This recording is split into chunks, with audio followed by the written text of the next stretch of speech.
de Apocalipsis y estamos en los 7 mensajes a las 7 iglesias en Asia Menor, en el capítulo 2 de Apocalipsis. Hoy estamos con la 4ª iglesia, siendo Éfeso el primero, Esmirna la segunda, Pérgamo la tercera, Tiatira la cuarta, Sardis será la quinta, que veremos mañana si Dios quiere, Filadelfia la sexta y la última será la Odisea. Una serie de mensajes que Dios nos da por medio del apóstol Juan, cuando él estuvo desterrado en la isla de Patmos en el mar Mediterráneo. Estos 7 mensajes tienen mucha aplicación para nuestras vidas porque es la palabra inspirada de Dios. Y el capítulo 1 de Apocalipsis dice: bienaventurado el que lee y oye y hace las cosas que está escrito en este libro. Por lo tanto, estamos estudiando poquito a poquito los mensajes de estas iglesias y luego vamos a continuar con el estudio en unos días sobre los eventos futuros que empiezan en capítulo 4.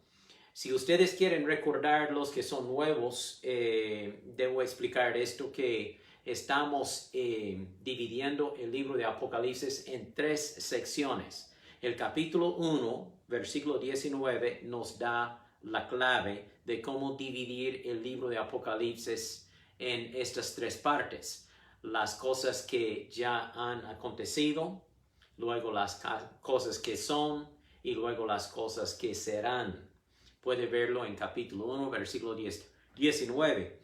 Y las cosas que son, que han pasado, corresponde al capítulo 1.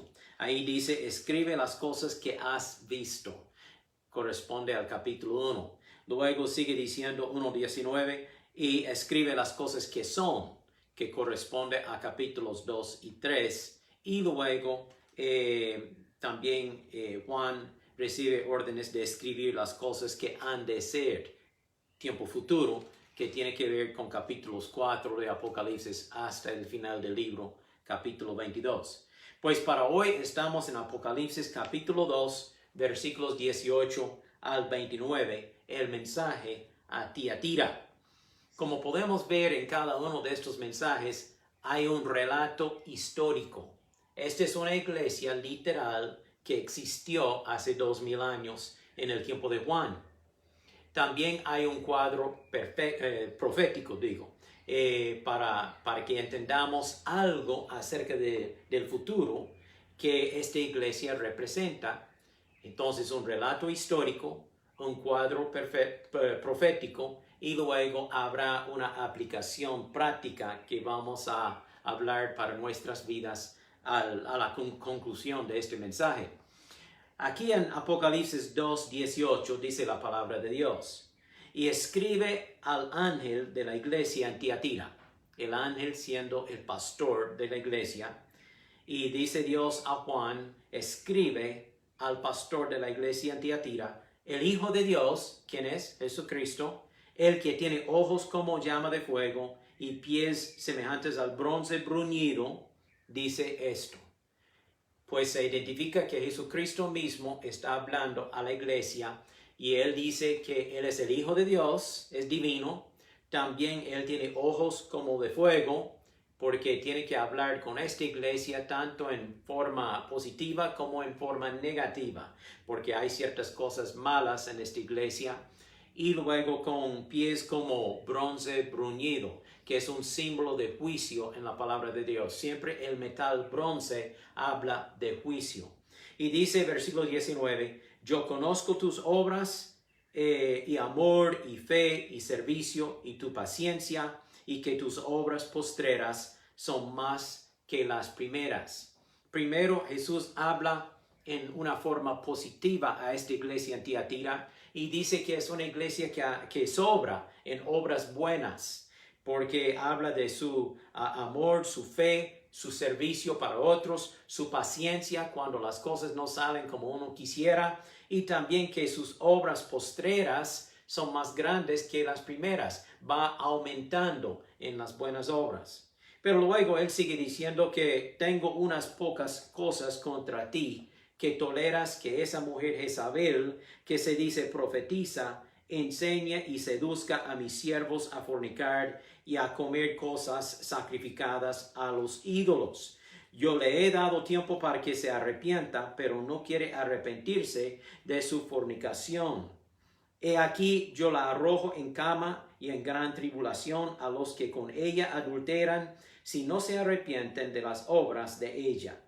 Y a sus hijos heriré de muerte, y todas las iglesias sabrán que yo soy el que escudriña la mente y el corazón, y os daré a cada uno según vuestras obras. Pues esta es la sección de este mensaje que es bastante negativo, bastante castigadora. Y Jesús tiene que hablar en voz fuerte a la iglesia para corregir ciertas cosas faltando en esta iglesia. Antes de continuar, yo quisiera volver a hablar por un momento de esta ciudad Tiatira. ¿Cómo es esta ciudad? ¿Dónde está? Pues está en Asia Menor, entre las otras seis ciudades donde hay iglesias que son mencionadas aquí. Pero Tiatira es la más pequeña de estas 7. Y es una ciudad de comercio. Es una ciudad que tiene muchos gremios de obreros, tal como de lana, de lino fino, de telas, de tintoreros que preparan la tela, de alfareros y otras ocupaciones. Además de esto, leemos de esta ciudad Tiatira en otro pasaje bíblico en el libro de Hechos, capítulo 16, donde Lidia, una vendedora de púrpura, o sea, tela costosa, vivía en Filipos. Filipos está lejos de esta ciudad, en Europa más bien, siendo Tiatira en Asia Menor, lo que es Turquía hoy día, pero Filipos está ya en lo que es Grecia de hoy día. Y Lidia, esta mujer vendedora de púrpura, ella vive en Filipos y llega Pablo, el apóstol, con el evangelio del Señor Jesucristo, junto con su equipo, Timoteo, Silas y Lucas, el doctor. Y pues ellos van paseando por el río un día en la ciudad de Filipos y se encuentran con Lidia y otras señoras, otras mujeres que están allí reunidas para orar. Pablo empieza a explicarles el plan de salvación, el evangelio de Jesucristo, y Lidia acepta a Cristo como su Salvador.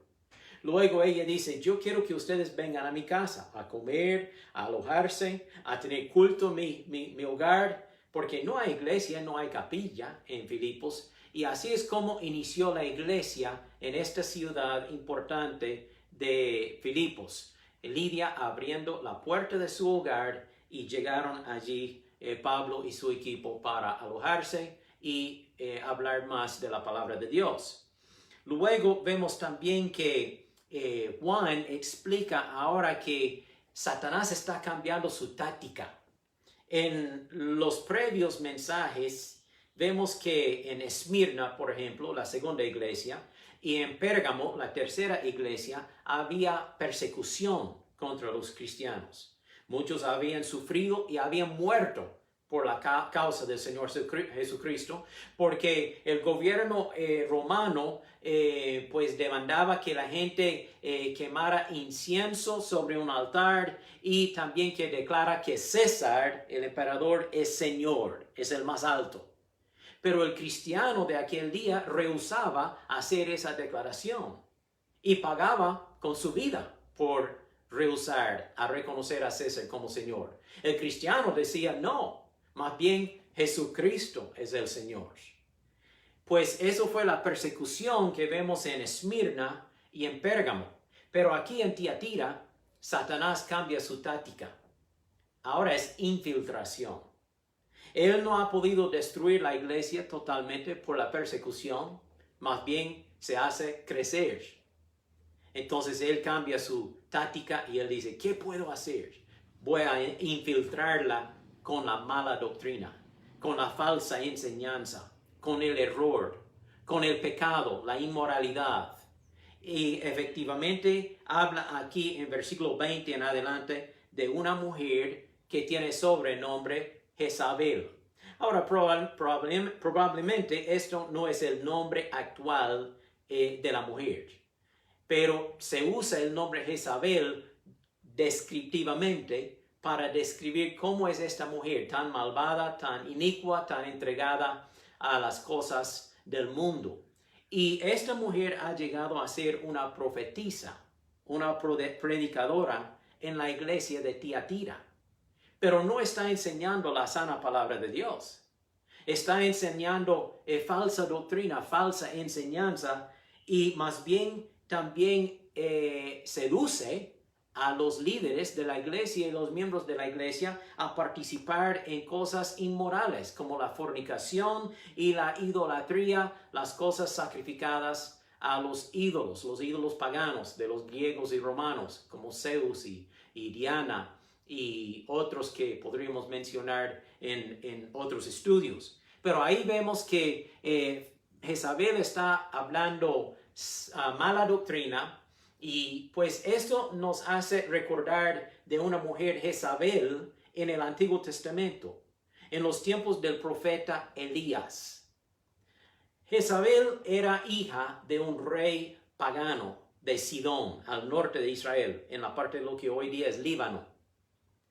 Y pues esta hija pagana, inconversa, que odia a Dios, el Dios de Israel, ella se casa con Acab, el rey de Israel. Hace una unión desigual. Ahora, Acab no era creyente tampoco, pero él es el rey de Israel y no debe casarse con una mujer pagana de otra nación, porque vemos que pasó allí. Dice Primera de Reyes 21, nunca hubo nadie como Acab que, animado por Jezabel su esposa, se prestara para hacer lo que ofende al Señor. Su conducta fue repugnante, pues siguió a los ídolos.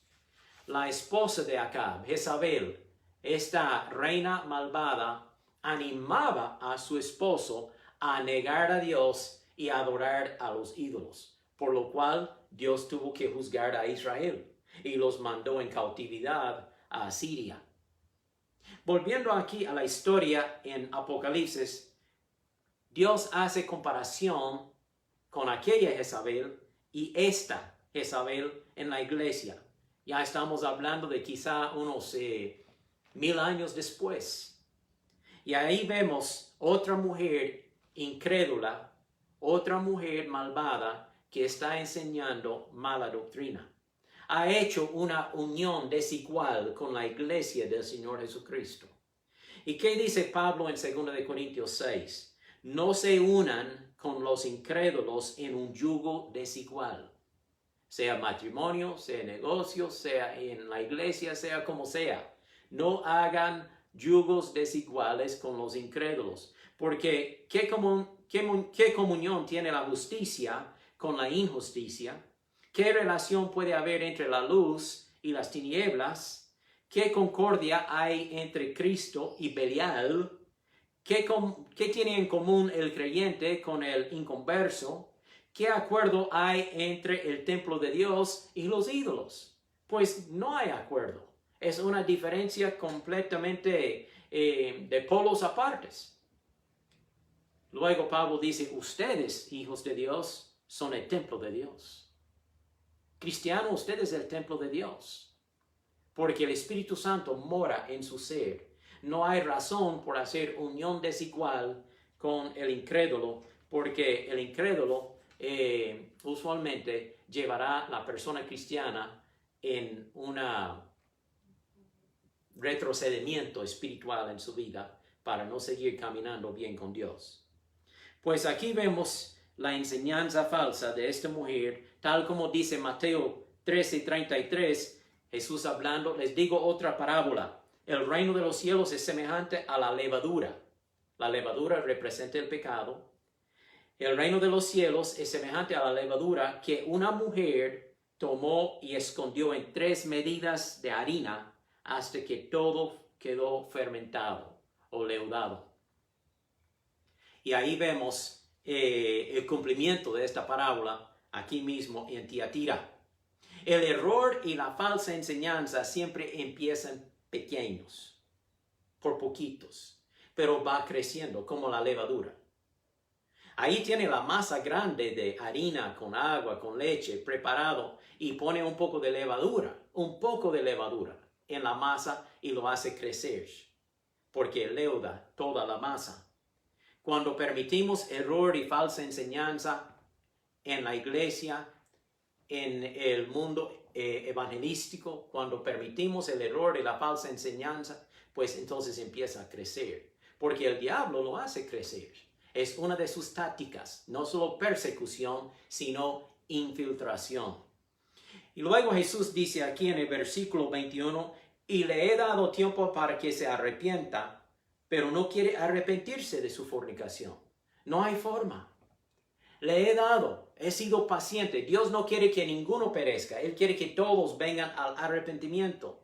Y le he dado tiempo para arrepentirse, pero ella ni sus seguidores quieren arrepentirse de su falsa enseñanza, de su inmoralidad. 22 entonces dice, he aquí yo la arrojo en cama y en gran tribulación a los que con ella adulteran, si no se arrepienten de las obras de ella. O sea, la misma cama de fornicación llegará a ser la cama de aflicción, de castigo y de juicio. Esto ocurrirá cuando Cristo viene en el futuro para juzgar a toda persona. Oiga la descripción en 2 de Tesalonicenses capítulo 1. Voy leyendo en versículo 6. Dios que es justo pagará con sufrimiento a quienes los hacen sufrir a ustedes, hablando de los hijos de Dios. Y a ustedes que sufren, hijos de Dios, les dará descanso, lo mismo que a nosotros. Entonces hay sufrimiento para los inconversos, hay descanso para los creyentes.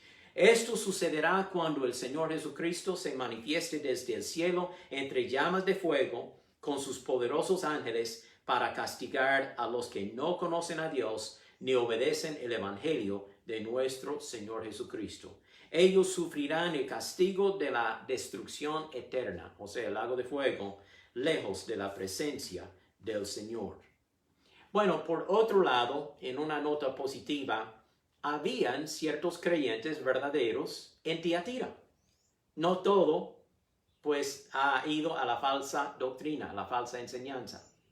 Hay unos pocos creyentes verdaderos, y dice Jesús en 24 a aquellos hermanos en Cristo: pero a vosotros y a los demás que están en Tiatira, a cuantos no tienen esa doctrina, la doctrina falsa de Jezabel, y no han conocido lo que ellos llaman las profundidades de Satanás, yo os digo, no os impondré otra carga, pero lo que tenéis, retenedlo hasta que yo venga. Sean fieles, dice Jesús. No se aparten de la sana palabra de Dios. Mantengan su fe en mí como su Salvador personal, dice Jesús. Y luego Él hace promesa a los vencedores. 26. Al que venciere y guardare mis obras hasta el fin, yo le daré autoridad sobre las naciones y las regirá con vara de hierro, con un cetro de hierro, y será quebrantadas como vaso de alfarero, como yo también la he recibido de mi Padre. Está refiriendo a su reino de 1000 años, cuando Jesús regresa a esta tierra para reinar sobre las naciones del mundo, y nosotros que le hemos sido fiel, que somos los vencedores, vamos a reinar con Él. También dice en 28, y le daré la estrella de la mañana. Veremos en un momento que esta estrella es Jesucristo mismo. Pero primero quiero notar qué es el cuadro profético de esta carta. Ya hemos hablado de que Tiatira es una ciudad de comercio. Aquí hay una iglesia, pero en esta iglesia hay una profetisa falsa que enseña doctrina falsa y error, y hasta promueve la inmoralidad en la misma iglesia. Y aquí ahora vamos a ver un cuadro profético, porque acuérdense que cada una de estas iglesias representa un periodo de tiempo en la edad de la iglesia. ¿Qué es la edad de la iglesia? De Pentecostés, cuando vino el Espíritu Santo, hasta el rapto, cuando Cristo viene a arrebatarnos y llevarnos al cielo. Ya llevamos unos 2000 años de tiempo. ¿Cuándo vendrá Cristo? No sabemos el día ni la hora, pero Él nos insta a estar preparados y mirando con la mirada hacia arriba en todo momento, sabiendo que Él puede venir hoy, esta noche, mañana, no sabremos cuándo, pero debemos estar en espera. Pues esta es la época de la iglesia. Y luego vimos que Éfeso representa el primer siglo, el tiempo apostólico, cuando los apóstoles estaban con vida y estaban desarrollando y ganando almas, y pues la iglesia se estaba estableciendo con más fuerza, el primer siglo. Luego en capítulo, siempre aquí en capítulo 2 de Apocalipsis, vemos que Esmirna representa los siguientes 200 años, cuando habla de la persecución del año 100 hasta el año 316, cuando Constantino llegó a ser emperador romano y él abolió la persecución. Pero por 200 años, bajo 10 emperadores del año 100 hasta 316, la iglesia cristiana sufría severamente la persecución y la matanza. Después, Pérgamo representa de 316 hasta más o menos el año 800, unos 500 años. Y durante este tiempo se formó la iglesia estatal, porque Constantino unió su gobierno romano con la iglesia, formando una iglesia estatal. Hablamos de esto en el estudio previo. Ahora en el cuarto estudio, o sea, la iglesia de Tiatira, estamos viendo la Edad Media, o desde el año 800 aproximadamente hasta 1500, unos 700 años de tiempo, cuando la iglesia estatal, que en aquel entonces era la iglesia católica romana, surgió en poder y riqueza y promulgaba muchas doctrinas y enseñanzas y tradiciones que no se hallan en la palabra de Dios. Y esto corresponde a estas falsas enseñanzas que esta mujer Jezabel está enseñando. Como ejemplo, la palabra Tiatira, el nombre de esta ciudad, Tiatira significa sacrificio continuo, como si no termina, que tiene que ser hecho una y otra vez el sacrificio. ¿A qué se refiere? Pues la misa, dice los escritos católicos, la misa es un acto muy importante de nuestra santa religión porque es la renovación y continuación del sacrificio de Cristo en la cruz. Pues no puedo estar de acuerdo con esta declaración. Cristo no va a morir varias veces. Él murió una vez. Él vino hace 2000 años, murió en la cruz del Calvario, derramó su sangre por la remisión de nuestros pecados y resucitó el tercer día. Y mientras estaba en la cruz, Él dijo, consumado es. No hace falta ninguna otra obra, ninguna renovación, ninguna continuación de mi sacrificio. No, ya están pagados los pecados de la humanidad. Y el hombre puede ser perdonado por medio de la sangre derramada del Señor Jesucristo. Por eso Tiatira significa sacrificio continuo. Es una enseñanza falsa. También Hebreos habla de que Cristo solo va a morir una vez. Déjeme leer un par de versículos. Hebreos 10:10. Por esa voluntad somos santificados o salvos mediante la ofrenda del cuerpo de Cristo hecha una sola vez para siempre. De nuevo, somos salvos mediante la ofrenda del cuerpo de Jesucristo cuando en la cruz, hecha una sola vez para siempre. También Hebreos 9:28, así también Cristo fue ofrecido una sola vez para llevar los pecados de muchos. Gracias a Dios que Cristo vino, murió en la cruz del Calvario, pero Él no tiene que volver y morir otra vez. Su sacrificio ya está hecho y podemos estar con plena fe en que Él ha consumado la obra de redención para salvarnos. Hermanos, lo que estamos diciendo es que tenemos que acudir a la palabra de Dios para formar nuestras doctrinas, para aprender nuestras doctrinas. No es por tradiciones de hombres, no es por escritos antiguos. Tenemos una sola autoridad, sola escritura, la santa palabra de Dios. Aquí tenemos nuestra base firme porque es inspirada por Dios. Bueno, ya hemos hablado del relato histórico, el cuadro profético. Ahora veamos por un momento la aplicación práctica. ¿Qué puedo aprender pastor, ¿qué me importa que Tiatira existía hace 2000 años? Eso no me afecta en el día de hoy. Sí, le afecta. Hay una lección aquí para usted y para mí. Recordamos que mencioné hace unos minutos que Tiatira era una ciudad de comercio. Tenía muchos gremios, sindicatos de obreros, de lana, de lino, de animales, de alfareros, de tintoreros, de talabartería, de curtidores, de diferentes ocupaciones. Y en estos gremios, cada uno tenía su dios, uno de los dioses griegos o romanos. Son dioses falsos, obviamente. Son dioses diabólicos. Pero lo que hacían estos gremios es que periódicamente se celebraba una fiesta a aquel dios para recibir su supuesta bendición. Y lo que harían en esta fiesta es que todos los obreros que trabajan en ese gremio, sean los que trabajan con lana, los que trabajan con tintas, los que trabajan con el barro como alfareros, pues ellos se reunirían para ofrecer un sacrificio a aquel dios falso. Luego celebrarían una gran fiesta de comida y luego terminaría esta fiesta en una orgía sexual de perversión. Así entra el lío para el cristiano. ¿Qué deben hacer los cristianos que trabajan en aquellas empresas?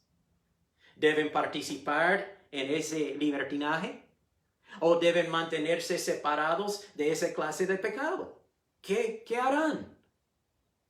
Pues si no participamos, tal vez algunos dirían, podemos perder nuestro trabajo, nuestro empleo.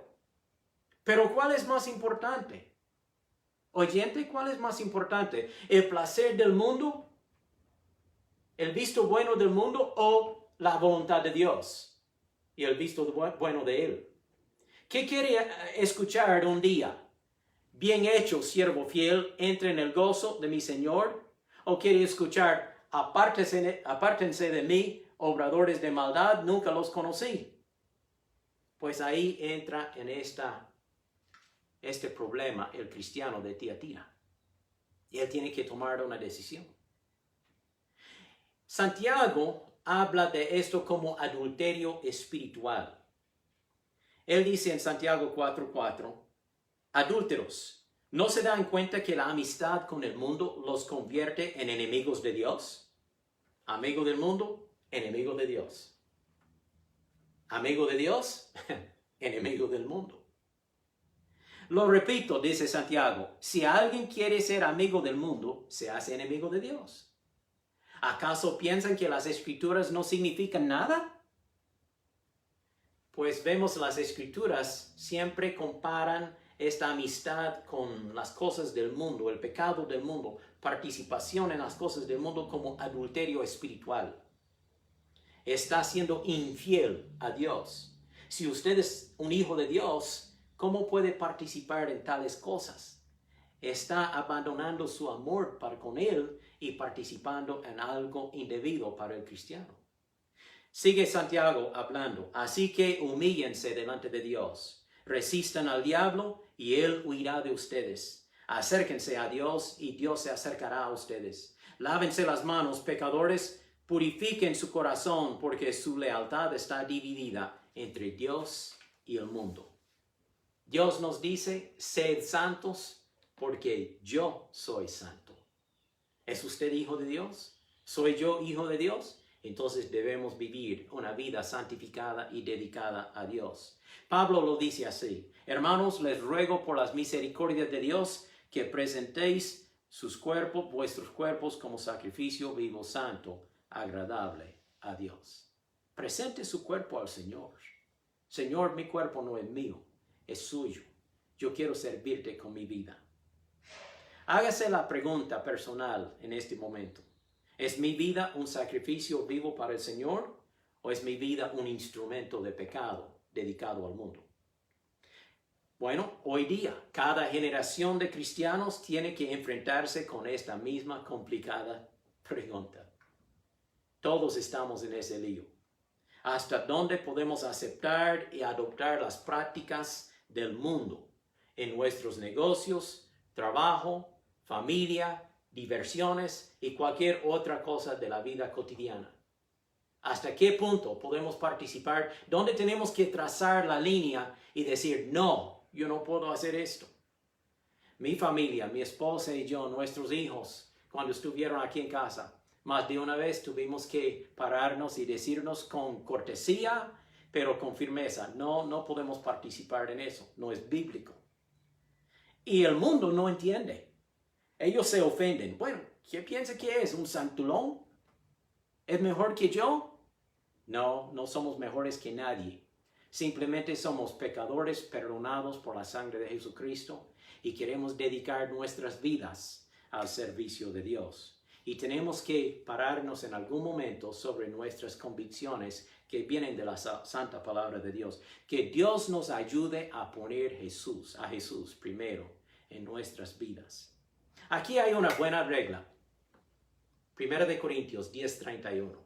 Así que si ustedes comen o beben o hacen otra cosa, háganlo todo para la gloria de Dios. Háganlo todo para la gloria de Dios. Pregúntese cuando va a hacer cualquier cosa, cuando va a ir a cualquier lugar, cuando va a participar en cualquier fiesta o otra cosa. ¿Puedo hacer esto para la gloria de Dios? Y si no lo haga. Simplemente no lo haga. Porque usted y yo somos hijos de Dios. Bueno, veamos la bendición para concluir en versículo 26. Al que venciere y guardare mis obras hasta el fin, yo le daré autoridad sobre las naciones. Jesús está diciendo, ustedes van a reinar conmigo cuando yo vengo a reinar en esta tierra. Bienaventurado y santo el que tiene parte en la primera resurrección. La segunda muerte no tiene potestad sobre estos, sino que serán sacerdotes de Dios y de Cristo y reinarán con Él 1000 años. Yo creo que vale la pena vivir la vida cristiana en el día de hoy, porque como recompensa vamos a reinar con Él en su reino de 1000 años. Y también Cristo nos dará la estrella de la mañana, dice 28. ¿Quién es esta estrella? Es Jesucristo mismo. Apocalipsis 22, al final de este libro, versículo 16, Él dice, yo soy la estrella resplandeciente de la mañana. La estrella brillante de la mañana. Y luego Él sigue diciendo, y el Espíritu, hablando del Espíritu Santo, y la esposa, hablando de la iglesia de Cristo, el Espíritu y la esposa dicen, ven. A cualquier persona que todavía no está en la familia de Dios, estamos diciéndole, venga. Acepte a Cristo. Usted puede ser parte de esta familia. Y el que oye, diga, ven. Cuando usted oye estas palabras, vaya y compártalas con otras personas y dígales, ven a Cristo, acepte a Cristo. Y el que tiene sed, venga. Y el que quiera, tome del agua de la vida gratuitamente. Es gratis, es un regalo. Pero usted mismo tiene que tomar la decisión de aceptar a Cristo. Yo tuve que aceptar a Cristo para mi vida personal. Usted tiene que aceptarlo para su vida personal. Pero Cristo le salvará. Él le perdonará sus pecados y le dará vida eterna. Yo le pido que haga su decisión para Cristo hoy. Y ustedes y yo, que ya somos hijos de Dios, que ya somos cristianos, vivamos nuestras vidas para la gloria del Señor Jesucristo hasta que Él venga. Que Dios les bendiga. Oremos. Padre Celestial, te damos gracias por tu palabra y por lo que ella nos enseña. Pido que este estudio sea de bendición para cada persona y a aquella persona que está allí escuchando y todavía no tiene a Cristo en su vida. Que esa persona puede abrir su corazón ahora mismo en una forma sincera y decirle a Jesús, Jesús, yo me arrepiento de mis pecados, pido perdón por medio de tu sangre. Jesús, yo te acepto en mi corazón. Señor Jesús, sálvame. Dame vida eterna. Hazme un hijo de Dios. Quiero servirte con mi vida hasta que tú vengas. En el nombre de Jesús. Amén. Si usted ha recibido bendición de este estudio, haga clic. Presione el botón ahí en su computadora su iPad, su teléfono, en compartir para que otros puedan recibir bendición de este estudio. Que Dios les bendiga. Nos veremos mañana, si Dios quiere, con el siguiente estudio en Apocalipsis. Ya en capítulo 3 vamos avanzando poquito a poco para la gloria del Señor con la iglesia de Sardis. Que tengan buen día.